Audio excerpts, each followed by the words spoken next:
So I'm flipping through this book and I see an Oreo, and my high hungry ass is like, that looks good, but hold on, wait, what? There's no way the Leviathan cross is on this cookie. Yes, it is. What? Alright, so I guess Leviathan likes Oreos. These are now Leviathan's favorite cookie. I really want to know if this was done on purpose. And for what purpose? It's Satanism. In ancient times they honored Satan by consuming a symbol of him through blood or sacrifice. Still practiced today with the satanic Oreo. Be wise as serpents, my brothers and sisters, and peaceful as doves. Yeah, that's right. I want to give all so praises to I'm flipping through this book and I see an Oreo, and my high hungry ass is like, that looks good, but hold on, wait, what? There's no way the Leviathan crosses on this cookie. Shalom Labaharyam, Yahweh's name of the Heavenly Father, which is the God of Abraham, Isaac, and Jacob, Bahashim, which means in the name of Yahweh Shai's name, the only begotten Son, who was sent to deliver the children of Israel from their sins. Bahashim Akakwadash means in the name of the Holy Spirit, which is the volume of the book, the Spirit of Truth. Shalom Labaharyam, peace to the elect. That's the men, women, and children whose names are written in the book of life, who's ordained to be delivered in these last days, man. All right. As you just saw, you know, you got the Oreo cookie with the symbol of Satan, the Satanistic symbol on it. You know, you can get frustrated, but who cares at the same time? Like, you know, not to say who cares. I don't mean it in that fashion. I mean to say, like, you know, this is a part of prophecy where this man is going to be revealed. Okay. And that's the point of this video, that, you know, we see particular things, and it's not for us to get flustered, I should say. It's not for us to get all upset. You know, yeah, you get upset at it because it's wicked, but at the same time, it's a revealing of prophecy, man. You know, I know when I first saw it, my mom was like, nah, man, no way, because it's right in front of our face. But later on, it hits me like, yo, this is prophecy. You know, this is what's written, what was going to be said to be revealed, right? Because the scriptures tell you this, Nahum 3rd chapter and the 4th verse, because of the multitude of the whoredoms of the well-favored harlot, the mistress of witchcrafts, that selleth nations through her whoredoms and families through her witchcrafts. Okay, and this is talking about ultimately America. This links up with Revelation, the 17th chapter, which I got that as well. All right, Revelation chapter 17 and verse. I'm gonna start at verse 3. I'm kind of in a rush. So he carried me away into the spirit, into the wilderness, and I saw a woman sit upon a scarlet-colored beast, full of names of blasphemy, having 7 heads and 10 horns. Is the power structure of America. Okay, the power structure of the United Nations. I'm sorry, European Union and the North Atlantic Treaty Organization. All right, modern Rome. All right, now there's a woman that sits on that scarlet-colored beast, who's basically the spearhead of that beast. All right, and that's America.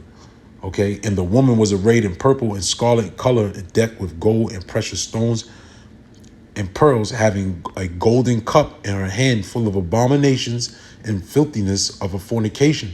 All right, the fornication is what? The serving of other gods. All right, not only that, but having the other nations that are across the globe to partake in these other gods. Okay, you buy a product, you think you're getting a nice suit, or you think you're getting a nice shirt, and voila, there it is. It's a satanic symbol on it. You think you're getting a bite to eat. You think you're going to get a cup of coffee, a cup of Joe. All right. Then, but the Starbucks symbol is straight up witchcraft, satanic as well. Here it is now. We finding out that Oreo cookies, you bite into, you get the Oreo cookie. That's a symbol of a satanic idol. All right. Why? Because this is once upon a time, this was all a mystery. Why? Because Esau, Edom is in power, and now he's being revealed as the prophecy said it was going to happen. Okay. It says, and upon her forehead was a name written, Mystery Babylon the Great, the mother of harlots, an abomination of the earth. All right. The point there is Mystery Babylons, because a lot of things that was in front of our face and we didn't see it and we didn't notice it. But now you have this thing called the internet noised abroad, where everything is being exposed. Okay. Like I said, I'm pressed for time. I just want to kind of go through this real quick. I know a lot of brothers that are seasoned and know these scriptures. And nonetheless, you know, this is still the word of the Lord needs to go out. All right, prophecy needs to be fulfilled, because these things are not being noised abroad just so people can get likes and views and monetary gain. You know, people repost particular things and then put a commercial on it and monetize it, and they get money off of it. Nah, these things are being exposed for the sake of prophecy. Why? Because the scriptures tell you, how are the things of Esau searched out? All right, the secret things of Esau are being exposed. That's how we know he's Babylon, because in the end, Babylon is going to be exposed, as it says here. It says, "Behold, I'm against thee, saith the Lord of hosts," verse 5, "and I will discover thy skirts upon thy face." All right, "and I will show the nations thy nakedness, and the kingdoms thy shame." Right, because the world is finding out that this man is straight up wicked. That Esau, Edom, all right, starting with America, has promoted nothing but wickedness to forward this country and build up this kingdom. That's why it says in the first verse, "Woe to the bloody city, it is full of lies and robbery. The prey departeth not." Okay, so how has this city, how has this country been able to prevail over all the different nations on the earth? Through witchcraft. All right, and that's how it was in ancient times. That's why, you know, you look at the city of Jericho, when you get into the geographical location and how it was set up, the Canaanites, they were flourishing amongst above a lot of the different nations in that region. Why? Because of their gods that they worship. Same thing with Egypt. Egypt was flourishing. Why? Because of the gods that they worship. So people would look at that particular nation and say, wow, these people must have a great God. Okay, but in this time, America is being exposed and being shown, because everybody looking at America like, wow, this is a great place. It's a great place to live. You know, it's like you said, the golden cup was in her hand, but it was full of lies and an abomination. So people have drinking in that cup. People have enjoyed that cup. People have partaken and dined with that cup. All right. Matter of fact, when you look in ancient times, all right, I'm not going to pull it up, but you can, you know, you watching those old movies, it would be the same cup that's passed around. Matter of fact, that's how it was in the ancient times. Okay, when you would have a cup at the table and everybody would sit from that cup and pass it around. Why? Because the scriptures tell you that you're supposed to dine in fellowship with people in like mind. Okay, so from an analogy standpoint, the other nations have sat at the same table and broke bread with America. All right, and that's why you see all the chaos and mayhem going through all throughout the four corners of the earth, because of witchcraft, man. Point blank, period. Okay, and you read what you sow. Okay, it says, "Behold, I am against thee, saith the Lord of hosts, and I will discover the skirts upon thy face, and I will show the nations thy nakedness, and the kingdoms thy shame. And I will cast abominable filth upon thee, and make thee vile, and will set thee as a gazing stock." All right, because the time is almost up for this devil, man. As more and more we see these things being exposed, we know that he has even a shorter time. He knows he has a shorter time. The more and more this information goes out.